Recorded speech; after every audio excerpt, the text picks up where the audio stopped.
John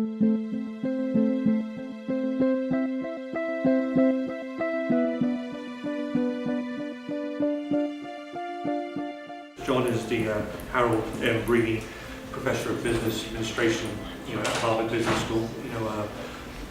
When they sent out the invite for this conference, you got to see that John is a very, esteemed star marketing professor. In terms of number of publications, the work he's done, the impact, his service to the community in terms of editorial awards.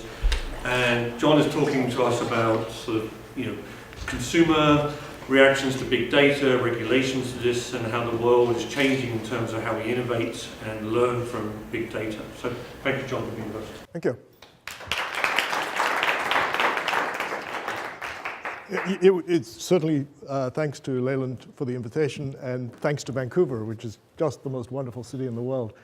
Leonard and I both lived in the second best city in the world, which is Cape Town in South Africa.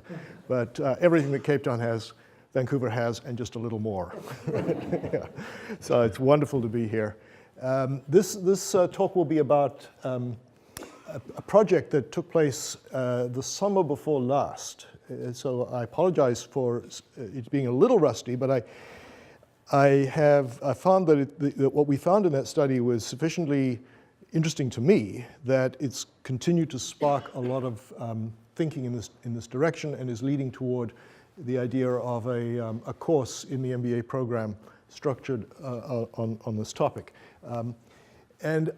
Just to explain why a course might be appropriate for this topic, I want to draw an often drawn analogy between data and oil.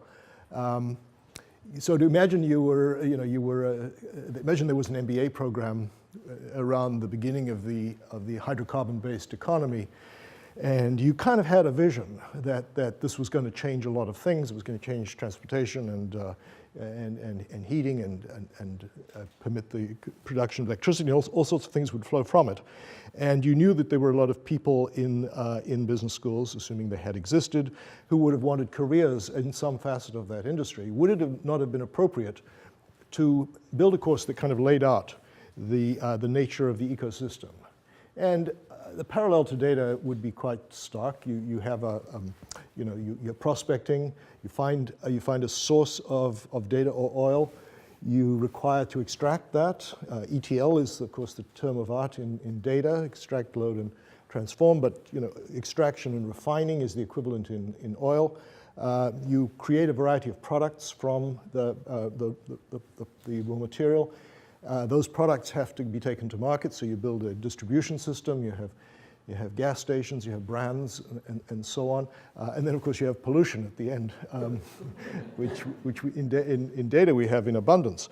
So we can sort of visualize how a course would construct that value chain, and that was part of what initiated this project. The focus is not on all data, and that's a serious limitation for the purposes of preparing students. It means this is not, in my envisioning of it, a big data course per se. It's a personal data course. And personal data is where the edge is in this thing. Nobody's really too troubled by a world in which data itself is more abundantly useful as an economic resource. It seems like an unmitigated good thing. But personal data is a two-edged sword. Obviously, the invasion of privacy is the dark side of that. And I will try to be relatively agnostic. I'll try, but I'll fail. Because I got to say, it'll emerge. My prejudices will emerge, but keep in mind, I try to suppress them. So a personal data ecosystem is a system of firms that collects and applies data about individuals on behalf of sellers to the task of finding and cultivating buyers. And just a word about data about individuals. It's generally classified as personally identifiable data and pseudonymized data, PII and PI. Personally identifiable data is data that permits you to go to the person at a physical address, identifies that person relatively uniquely and persistently for months, years, sometimes decades at a time, that PII will persist. Pseudonymized information is a much more transitory form of identification, but it nevertheless meets the basic test of identifiability. I like this definition because it hadn't occurred to me, but the definition of anonymity, which is obviously the absence of personal identity, the definition of anonymity is the inability to find a person on a subsequent encounter. So obviously it's not invisibility, you're present in the encounter, but you're anonymous if I can't get back to you at a later point or know you when you turn up later. So both of those forms of personal data defy that property. They permit recognition on a subsequent encounter. The difference is most obviously in the length of time between the encounters. Okay, so that's what we're looking at. The method was to value the system as a flow of payments. It has very much an accounting flavor to it. We were accounting for payments that we could observe in the published accounts of the companies in their SEC filings. And these are payments made by marketers for data-dependent services. And we subtract from that the money that those marketers gained by selling their own data. So it's a net transaction, and it's really easy to double count when you're doing this kind of exercise. So we made a rule that we would count payments by marketers and not the reciprocating revenues generated in the other direction. And it results from the sale of data, or to put it more generally, the flow of data. So we're only able, in this method, to see the value of data in exchange. When data is exploited within a firm, it's not available to audit. And I think that has very important strategic implications for the future direction of the industry and for entrepreneurship. And the services in general are marketing services, advertising, distribution, and the provision of consumer services. This picture sort of captures what we are trying to do. So we recognize there are a group of companies over here, a very large group of companies. In a sense, most companies today make some use of personally identifiable data for some of their business practices.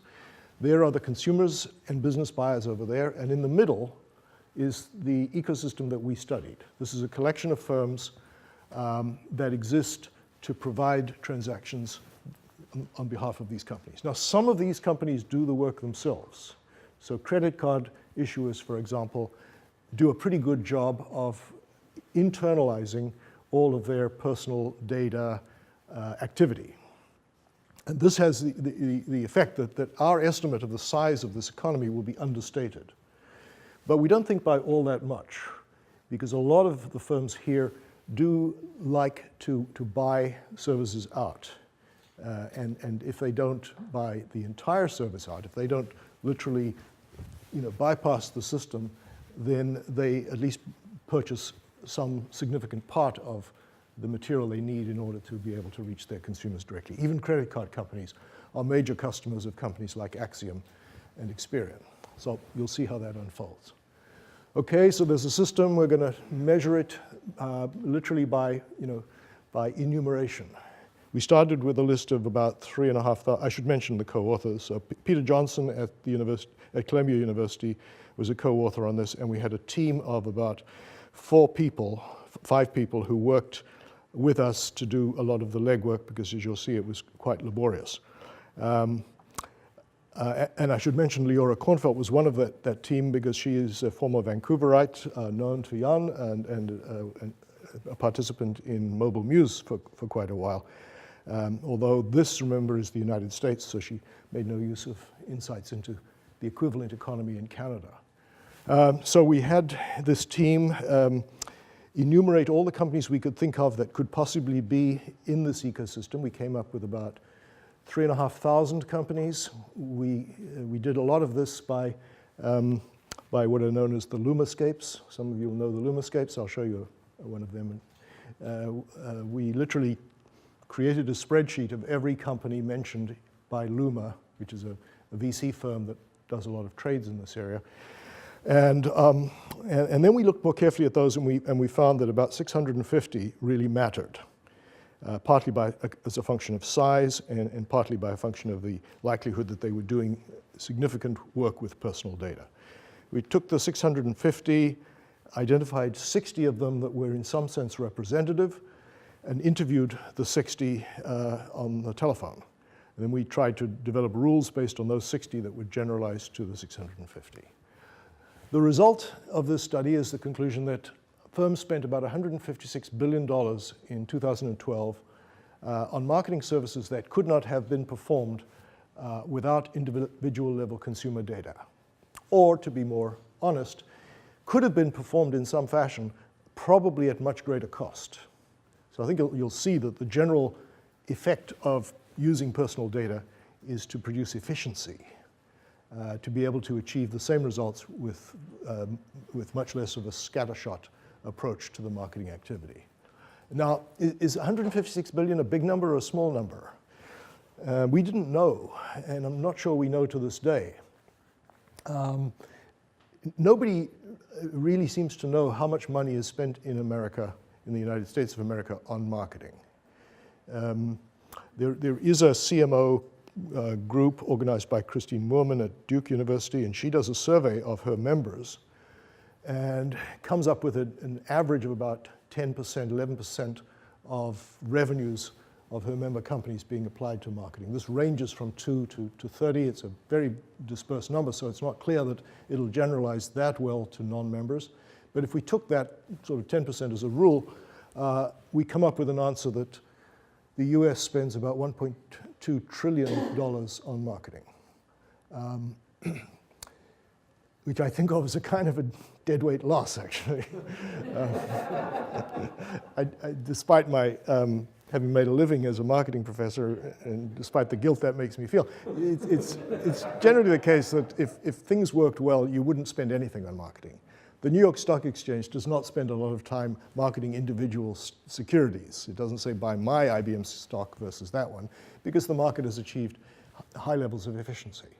So in a general sense, the use of data, the use of perfect matching, will reduce both the denominator and the numerator. But for the moment, the conclusion that we would reach is that of all the work that we teach in marketing, about 10 to 15% of it is individual data dependent in a fairly crucial sense. So if you're going to regulate that activity, you're going to be putting a significant amount of economic activity under a heightened level of scrutiny. Is it growing? Or it's certainly going to be growing, yes. How much it will grow, I don't know. I think it peaks out at about 50%. It seems to me that personal selling will always have a vital role. I'm a great believer in television advertising. At least non-discriminating video display, whether it be on digital media or on broadcast, will be part of the way markets work for at least as long as I can visualize, because it's so tremendously powerful, and because there are certain kinds of communication that are just a lot better done using the devices of television than the one-to-one style of marketing that we're focusing on here.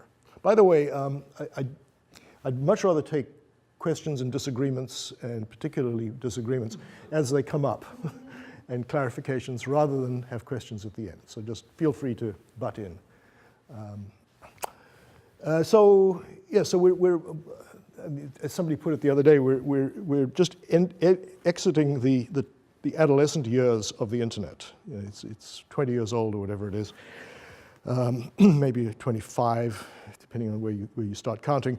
And it's been a gawky adolescent, and it's now becoming a violent and disruptive early adult, causing a lot of dislocation and disruption to a lot of other industries, most painfully newspapers, of course. But it has a long, long life ahead of it. And most of what's captured in this thing is a snapshot of the creature at that moment in its development. Okay. We looked at the ecosystem and we sliced it into a kind of a supply chain. We saw firms that were concerned with deciding what the ecosystem should do for the clients. We saw firms that were concerned with delivering that to customers. and we saw this thing that we were most unsure about, the machinery that permitted the strategy to be executed through the customer-facing media. The media are, of course, very familiar to you. Search and display, and you're going to see that we also include mail and the phone. And then over here you get ad agencies, WPP being the most interesting, and you get a group of much smaller, but likely the meek who are about to inherit the earth, the direct agencies that are also part of that strategy process. Google would typically be? Yes. I thought Google would be enormous here, and you'll see that in a minute. Yeah. But implied in the idea that the post office is part of our economy is we sliced this way. We sliced an offline world using largely personally identifiable data, and we identified in this horizontal split the online community, which uses pseudonymized data. And the striking thing about looking at the two together is that you see how interdependent they are and to what extent they're not interdependent. Because this is a world that has existed for something like 150 years. Montgomery Ward, early catalog retailer, it's pretty mature. Its practices are embedded in our culture. We know what it means to get junk mail. We know what it means to get unrequested telephone calls. We have shut down the most obnoxious of those. Australia has managed to shut down unsolicited direct mail. I don't think that's going to happen culturally in other parts, but we know what we can do with these threats. This is where life is very, very unfamiliar. This is where, we're scared. Does the online ecosystem also use personally identifiable data? Well, give me an example. Well, I get personal emails from companies. They obviously have an identifier. They know they're talking to me at my email address. So we classified email as, it may seem, I mean, it's a problem, yes. But we classified them here. Oh, I guess the word offline was... Exactly. You're quite within your rights to, in fact, you're just reading the common sense meaning of what I wrote. But we treated email largely here for this reason. So if you look at where the data is coming from, there are two radically different systems. So perhaps the word online, offline is not the sharp distinction, but source of the data is the sharp distinction. So this is the world, as I say, that we've been building over 150 years. Largely, actually, the data comes from the government. It's the Department of Motor Vehicles, postal change of address, the Registry of Real Estate Titles. All of these are handed out by the government for compensation and form the basis of lists. Then there are a few commercially based lists, magazine subscriber lists, bank records, merchant files, etc. These are aggregated into lists, passed through list brokers, and become the basis of this ecosystem. And then there's this new world, something like 15 to 20 years old, in which the opposite is happening. There is no assembling of lists. It's rather like a spider sitting in a web waiting for the fly to come in. And when the fly comes in, the fly is identified through a set of ways of identifying that this is not an anonymous visitor, but can be recognized on a subsequent encounter. For example, their cookies, their mobile passive device fingerprints, and so on. So all of those. So you see the radical difference. Here we can decide who we want and buy the list. Here we can't decide, and we have to simply grab them when they arrive if we want them, or not grab them if we don't want them. Into that perfect system comes a set of industries that have been built up to link the two systems. So at this point, the PII distinction starts to crumble to a degree. And this was noticed by the Federal the Federal Trade Commission at the beginning of 2014. Because they saw that, sure, you could make an argument that we're used to this and that this is scary, but the two don't mix together. But then they saw a group of firms that were making the two worlds work together. And so over the course of 2014, they held hearings, and they brought in a list of companies, which was very helpful to us because we immediately made sure they were in our database. And they asked these companies to disclose their business practices, and to explain why they shouldn't be regulated out of existence. Interestingly, in October, I think, of last year, they issued their report, and they did not call for the regulation of these people, which they called data brokers, and they referred to this practice as onboarding. Now, how onboarding operates is actually very simple. If you go to Match.com, which is a very important player in this space, you obviously register with a real name, so, and you're also cookied. So Match.com is an important source as a data broker, yeah. And there are a number of companies that have that property that they can be cookied, capturing their digital flow, and they can, and it's a requirement of business that you disclose your PII. So the companies that have been built up to exploit this are not Match.com themselves, but a set of companies that have got the technology in place to make these mergers. And I'll mention a couple by name later on. At this point, apparently, only about 15% of online traffic can be mapped to a physical identity. So the mapping is unreliable, and it's also not very persistent. So the value of a cookie that links to an address apparently is about $15 per name, not per thousand, but per name. But it will only be valuable for about a month, 10 days to a month, because by that point, one of the links, the cookie or something will have changed. And be it within that period, the reason it's worth $50 is that name will be resold many, many, many times to people who want to give you a hypothetical example. Say you're Chase Bank and you've got a credit card holder who's inactive, and you want to reach them and see if you can activate them. Well, it's very helpful if you've got their physical address, if you can find their digital address so that you can recognize them when they appear on the web and talk to them through display ads or whatever. Maybe try to channel them to a website where you can speak specifically to them. So that would be an example where it's well worth Chase to buy the matching list of their customers and these pseudonymized people on the internet. This is the Lumascape stuff. There's lots of these things. This one's for commerce, this one's for display. They're completely useless, right?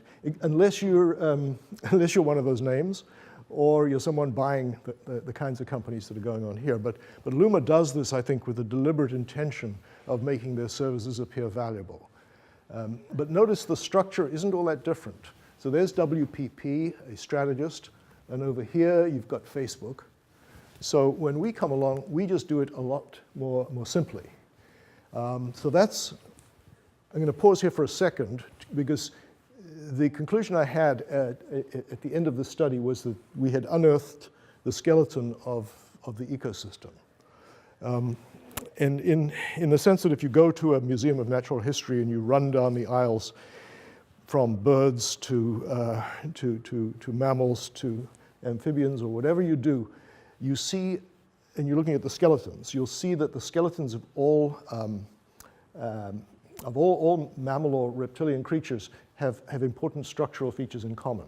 They generally have big bony structures here to carry weight, another big bony structure here to protect the brain, a lighter but pretty good structure around the vital organs. And then what happens as you go from a bird to an elephant is simply a change in the relative proportions of these essential elements of the structure. So what we think, or what we thought we had uncovered, was this skeletal structure of the ecosystem, so that as we think about this from an entrepreneurial point of view or from an institutional point of view, we can sort of imagine where the innovation is going to glom onto the skeletal structure. So to some extent, what I showed you earlier was based on this analysis. So you'll see here we have a concentration of consumer-facing functions, here strategic, and then we have these machinery functions. And the most important thing to say about the machinery is that it divides into two groups with similar functions, but very different methods. So customer targeting is the set of players that work with data that comes in this direction, and then audience selection is the set of institutions that work with data that goes in the opposite direction. So the audience selection job is to play the role of the spider in the web and decide when someone arrives on a website, do we want them or do we not want them? So these are the players. So there's, of course, Google, absolutely dominant in search and mobile. Facebook really only gets a look in on display, and mobile is in the hands of Google for advertising purposes. So that represents visually the magnitude of the Google dominance of the space at the moment.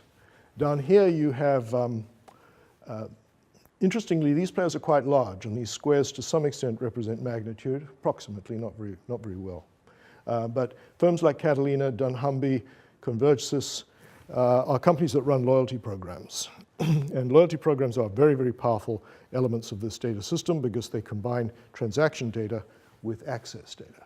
Then you have the US Postal Service and Quadgraphics. Quadgraphics is on that slide because it does variable printing. It'll print special issues of Time magazine just for golfers, and it'll print catalogs in multiple varieties.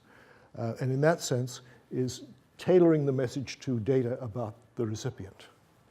Dial America is part of the phone system. There are a number of email marketers which, to the point you raised, we have listed as part of the data system because they're really fed by lists of email addresses. These companies are all old world companies, with the exception of Salesforce, I think. So Axiom's 80 years old, Experian, similar sort of age. Earthlink is a product of the internet era. Hart Hanks is a very old company. It's the largest mass mailer in the United States. So that's who these people are. These are generally much newer. Companies like Blue Kai, we'll talk about some of these as we go on, companies that are highly entrepreneurial and have come into being largely because of this new, the demands of this new information flow process. Then there are a few other functions. We include UPS because it's like the US Postal Service, has a lot of potential. Nielsen is a measurement company. There's a commerce play that's important.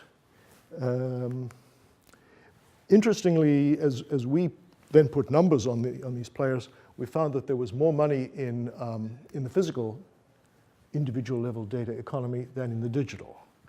And that's probably not going to change that fast. But there is a big group of players, notice I've listed them more like at the strategy end, who are in both areas, who are essentially choosing, do I make my play to the consumer market by the old world or by the new world. And these are the relative magnitudes that make up those big numbers that I just showed you. I think a good way to make vivid the similarity, the correspondence between these two worlds is to compare Google to the US Postal Service. In a way, a post office is really just an extremely slow server, where Google will deliver you a person in a fraction of a second. The post office will deliver you a person in 2 to 3 days. So it's curious that in terms of contribution to this ecosystem, they're of about equal value. They each come in at about, if you add up all the Google elements, you're getting to 21. Post office, when you subtract out Quadgraphics, is at about 28. Could you just tell us what that number actually means?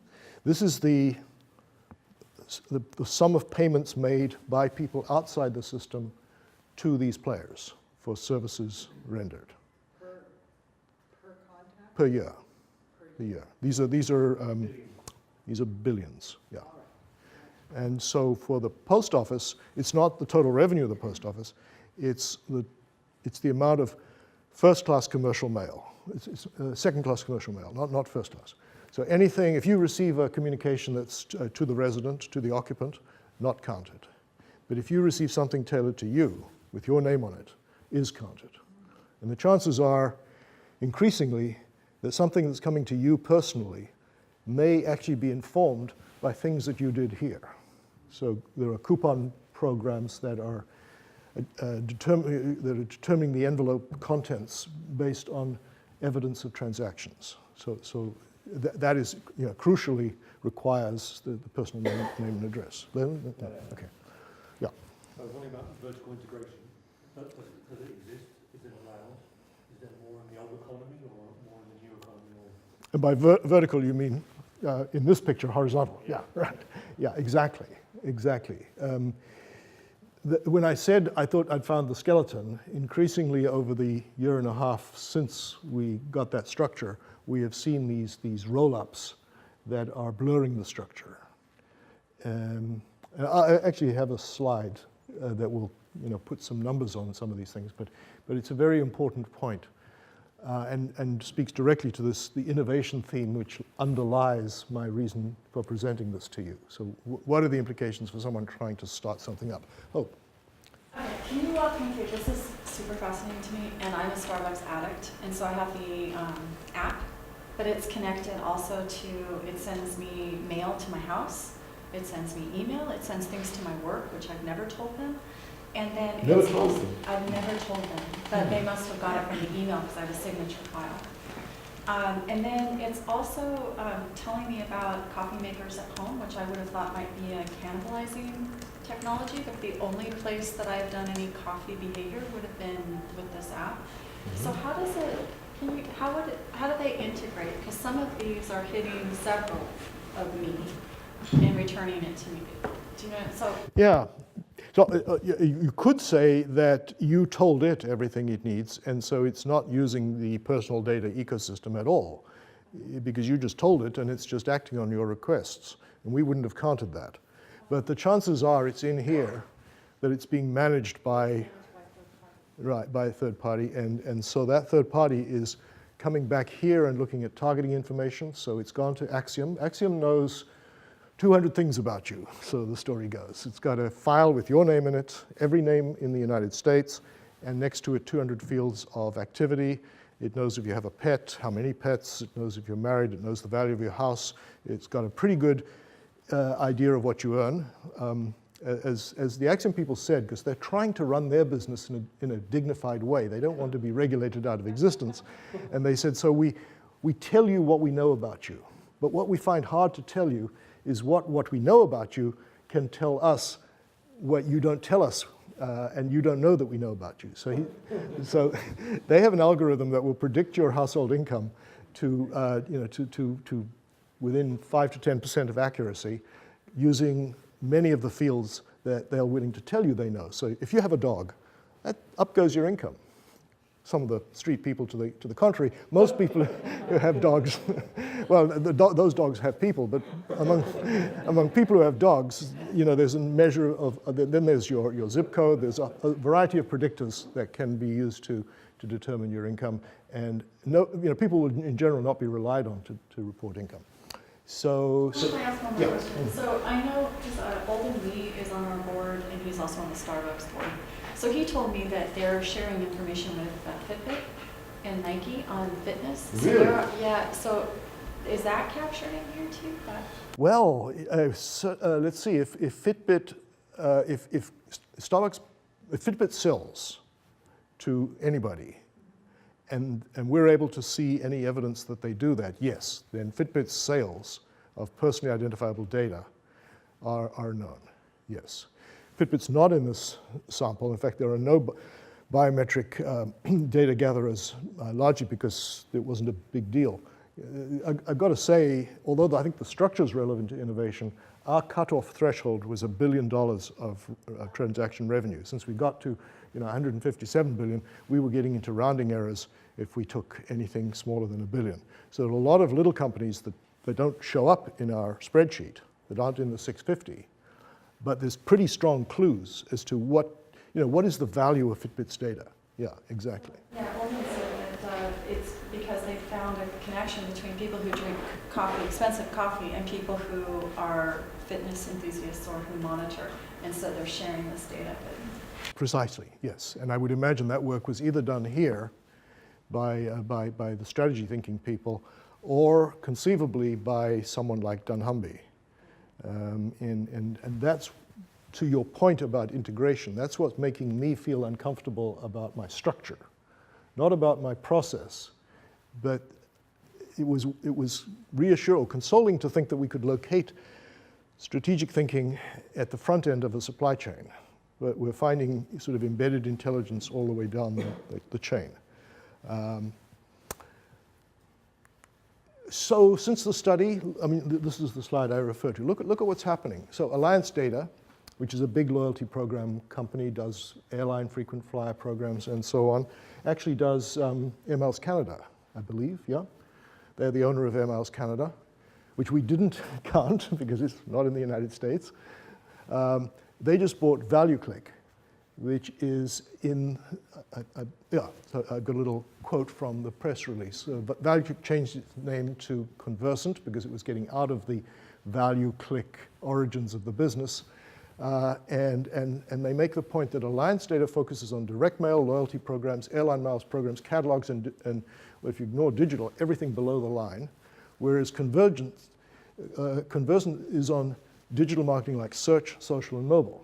So what that acquisition does is it pulls these two together. And as somebody on the board said, it bulks up Alliance Data in digital marketing, which has experienced the fastest secular growth.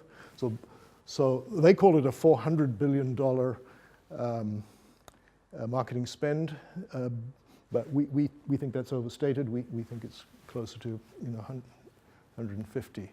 Then you get Facebook buying LiveRail, which is a video delivery system, so that Facebook is now the second largest deliverer of video, and all of it individually addressed to particular Facebook members. Yahoo does a parallel purchase of Brightroll. Oracle buys Datalogics. So Datalogics is the most, to my mind, the most interesting company in this space. And I watched it grow because it was founded by the guy who was once an employee of Air Miles Canada, went on to run Nectar in the UK. I wrote a case on Nectar, so I got to know him. He came back to the United States, lives in Boston, and told me that he had this ambition to roll up all the loyalty programs of all the supermarkets in the United States. And that would have been the moment at which you would have called him an entrepreneur. So he went out and he did it. And he now has every single loyalty program pingable on a daily basis. So then he goes to Facebook and says, do you want to know if your ads are working? Link up with us and we will tell you if 3 weeks after you ran an ad on Facebook, the people who received the ad purchased more of the consumer products that you purchased. So in my view, the first true closed link marketing system, the first time we had true accountability at the level of transaction. Datalogics was of great interest to a lot of companies. It was eventually won sort of at auction by Oracle. And Oracle didn't figure that large in our space. So this is a major move by Oracle, along with a couple of other acquisitions they've made, into the personal data ecosystem. Datalogics was in the crosshairs of the Federal Trade Commission in that work that I talked about, where they were bringing people in. Datalogics had to come in a couple of times, and yet it passed scrutiny and was acquired with no perceptible damage to their value. Telstra, the Australian telecommunications company, buys ULA. That's interesting because telecommunications didn't figure very large in our study, because when we talked to telecommunications companies, they denied that they had any interest in selling the data that they possess. And if someone says they don't sell... They've been around the block on this one. Is that right? Well, telecommunications community, yeah, in general, right? They're very skeptical of any form of regulations. So I'm sure they would deny it. But do you think they're not telling the truth? From a Canadian, well, I don't know about a U.S. perspective. From a Canadian perspective, for sure they're involved in data.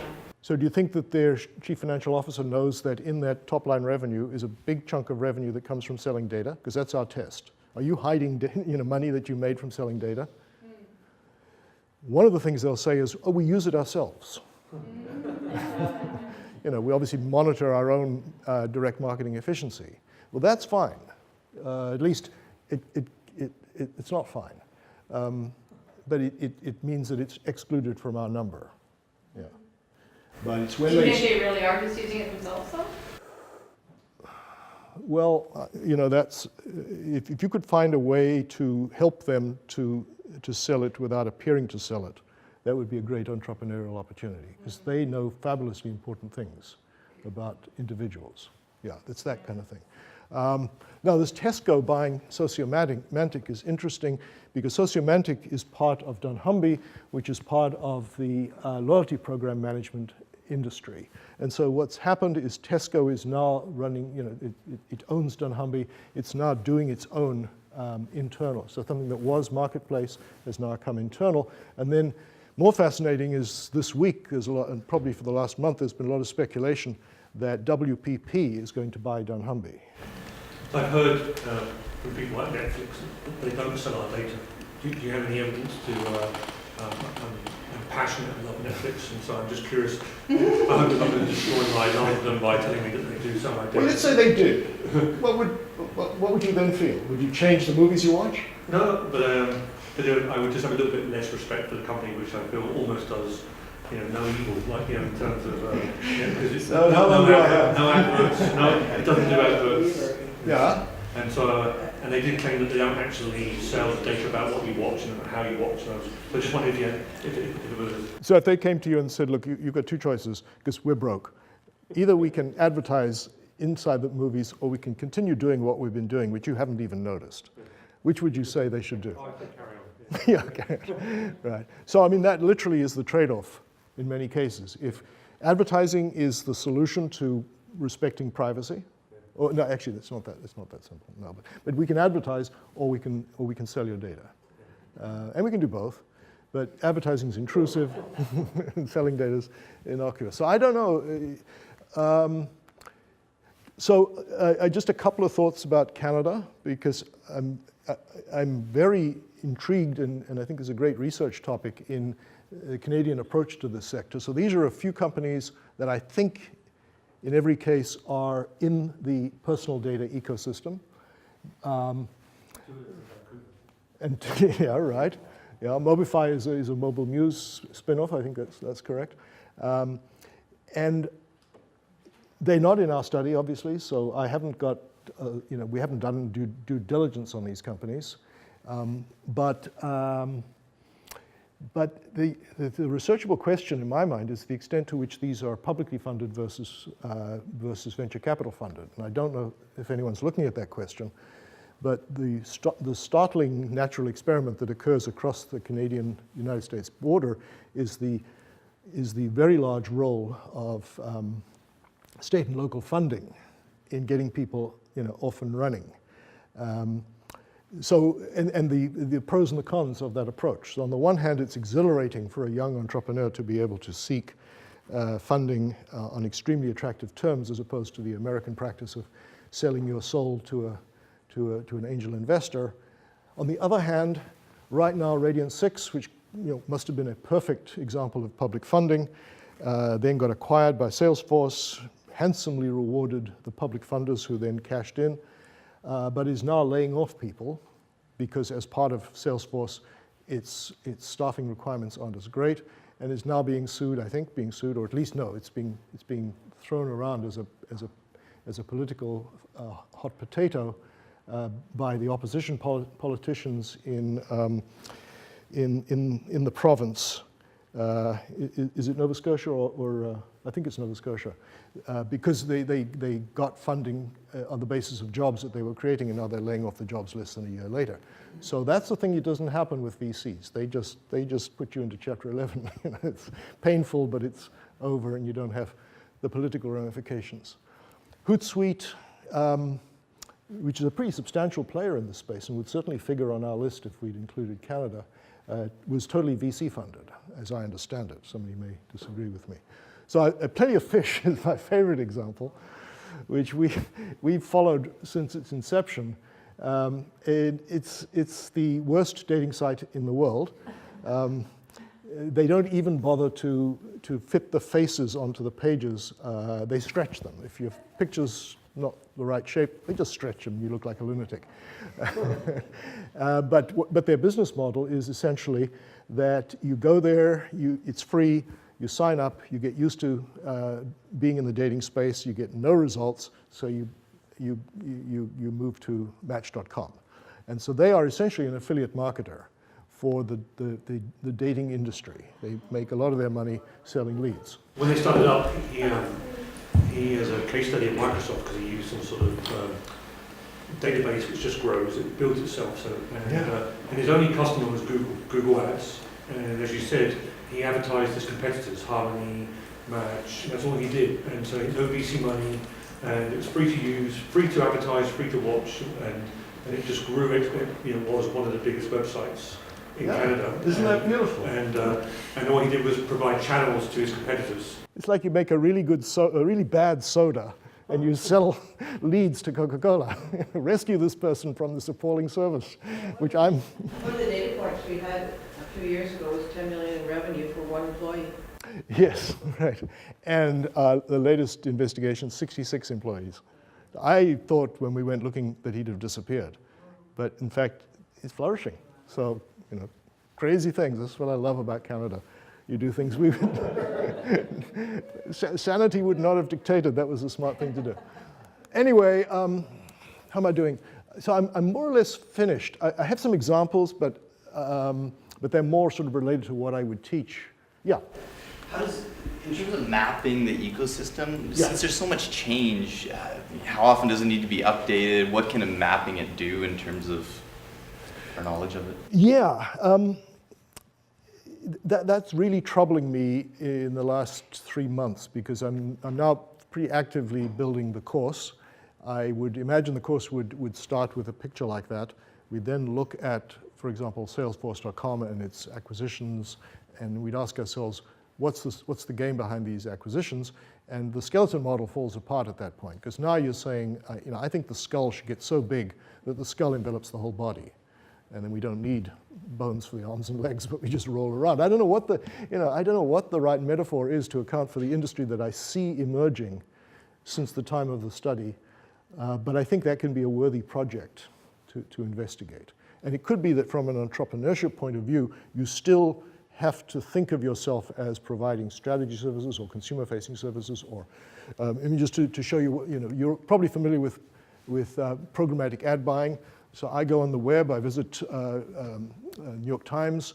New York Times has a little ad server on the side, and the question is, which of these ads should they serve to me? And the answer lies in a bunch of candidates who want to be the ad, who go to an ad exchange, which looks at a supply-side platform, which is like an information center that uses this thing called a data management platform, which collects information from the bidders, from the seller, to decide who should win the auction.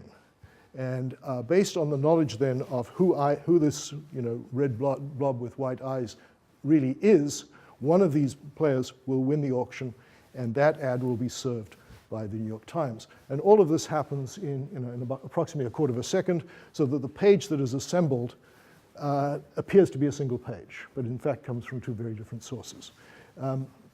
All of the components of that structure started as entrepreneurs. So Blue Kai was sitting in here, the demand-side platforms were sitting in here, and slowly and inexorably these individual entrepreneurial endeavors have been soaked into the work of Google and Facebook and Yahoo and AOL and so on. So when you read the story of Google and its success, I assume that Google did almost all of this at one point. It was more integrated. But what you're saying is that the success of Google was also dependent on lots of other startups who actually provided these sort of services in the background. So I assume that Google did most of this itself. That's the way I would imagine the story should be told, yes. That Google starts as a search algorithm, trying to provide it as a third-party source to publishers, eventually realizes that the publishers aren't that good, discovers paid search through borrowing the example from Yahoo, then slowly begins to realize the need for this, this exquisite high-speed, spider catching flies as they hit the web kind of an infrastructure, and that's more or less how it's gone. So yeah, so from an entrepreneurial point of view, you still need the articulated structure of the industry, but you anticipate that that structure will integrate over time. This is Facebook using data logics to work out whether ads work in supermarkets. An interesting question to me is why Walmart doesn't have a loyalty program.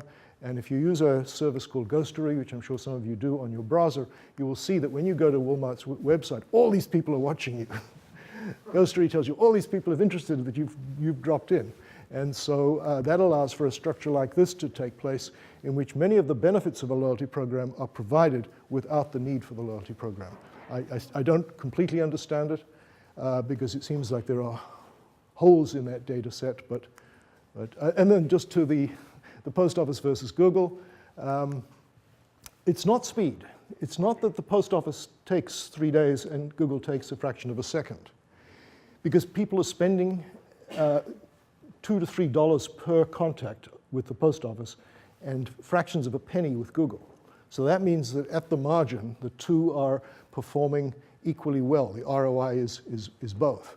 So it's not about speed, it's about the ability to detect response. And I'm contending that the post office is selling inputs, Google is selling results. And so if I could run the post office, I would want to have you auction, when you wanted to send out mail, you would have the opportunity to auction for that household.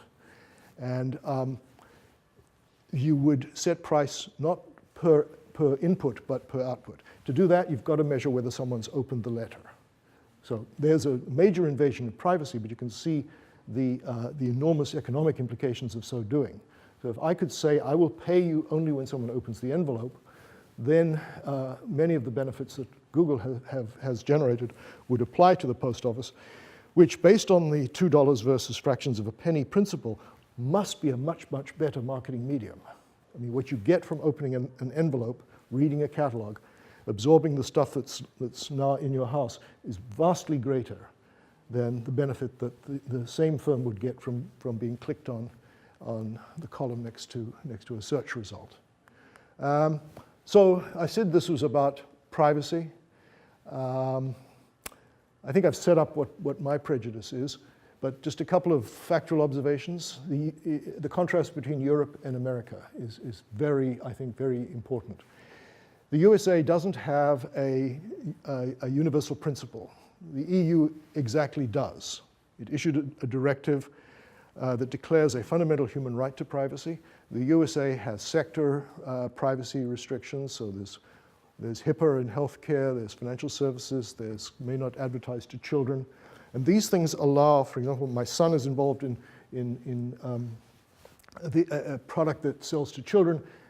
He has defined his target market as children over 13 because the law told him that he would be in real trouble if he tried to market to children under 13.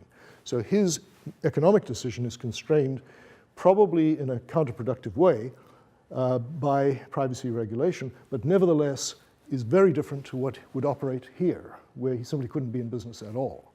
And then, so that I think is a sort of a studyable issue. Are we better off to have the EU data protection supervisor says we share the same basic idea of privacy, but there's a huge deficit on the US side. I think, on the contrary, personally, I think on the contrary, there's a huge opportunity on the US side, which is why Google and Facebook developed in the US and not in Germany or the UK. So without a blanket right to privacy, US technology designers have to live within a space between free but intrusive and paid for but private. They have to navigate that space where in a more universal regime, there would be no possibility of negotiation. So I think this is my last slide. I think we have a long way to go with respect to privacy and legislation. I think it's important to consider the impacts on entrepreneurship, the impacts on the economy, the impacts on the use of this new fuel for industrial development, without a fairly liberal privacy regime, a lot of the value of personal data will not be achieved. Nevertheless, there will be regulation, and I think that regulation will find it's much easier to stop people trafficking in data than it is to stop them owning data. So internalization of data effects sort of flows directly from that. If I can stop you, selling marijuana, that's one easy thing to do, but I can't really stop you smoking it as long as you do it in the privacy of your home. I think the same applies to data.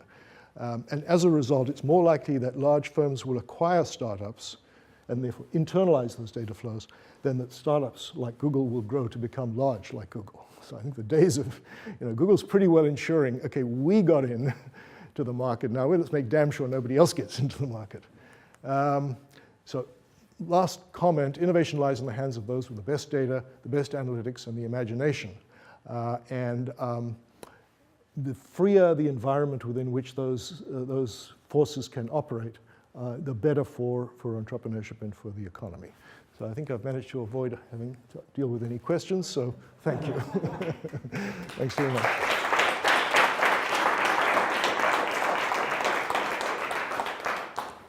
We do have a few minutes if there are any final questions. Yeah. Does the different privacy legal framework in Europe versus the U.S. result in some activities being legal in the U.S. and illegal in Europe and vice versa? Most definitely. Most definitely. And that presents enormous problems for people operating in both economies. And there's a lot of lobbying by American firms of the EU because the EU is contemplating a new privacy regime and likely, I think, I don't know, more onerous. So for example, the right to be forgotten is a colossal burden on Google. And Google's doing its best to show how inconvenient it is by obliging everybody who wants their past forgotten in America, in Europe, but making it freely available in America. So all you need is a VPN to find out what's really going on. So in a world where data wants to flow freely, these barriers are presenting enormous problems. I don't know. Yes, yes.